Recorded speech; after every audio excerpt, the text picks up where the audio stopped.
welcome back to my channel. If you're new here, sorry, I'm just cleaning up. If you're new here, my name is Niara. If you're not new here, then welcome back. You guys typically really like when I do try-ons of like lipsticks and glosses and things like that, so I was like, why not?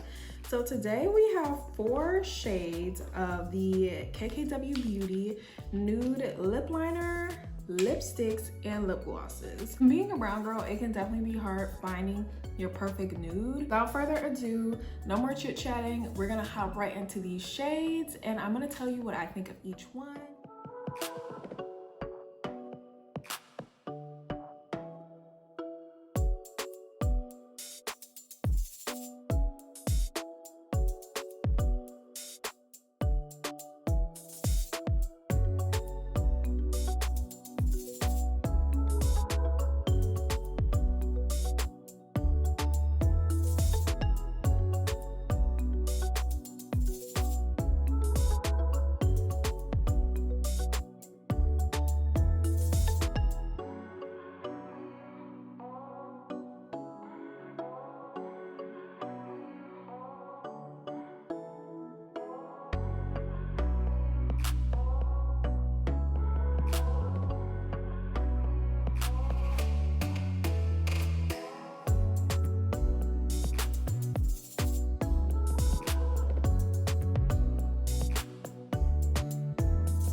I just want to say for this nude number 8, I have not, it's very rare to find a gloss this shade of brown. So I know my dark, deep mahogany ladies is gonna appreciate this.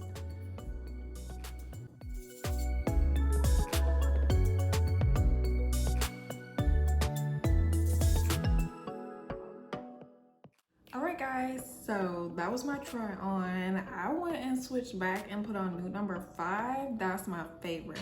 Nude number 5 with nude number 3 lip liner. This lip liner I think is broken, so of course the one I like the most is broke.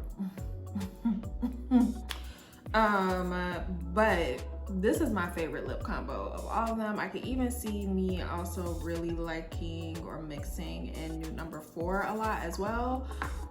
Nude 3.5, it wasn't bad. I would just have to get used to it because there's like no pink in it whatsoever, and I'm more of like a pinky nude girl than versus like a straight beige nude. But overall, yes, Kim. Thank you, Kim. These are nudes for brown ladies. You will be able to find a shade that you like in here. You can mix and match them. They're not sold in sets. So like, this is the brown girl friendly. And also like nude number 8, like for my deep mahogany ladies, you got a nude. Like, say what you want about the Kardashian West family. Kim be producing what we need. Okay, so that's all. I hope you guys enjoyed this video. If you're not already, make sure you subscribe and don't forget to follow me on Instagram. My name is @Niara Alexis on there as well. And I will see you guys next time.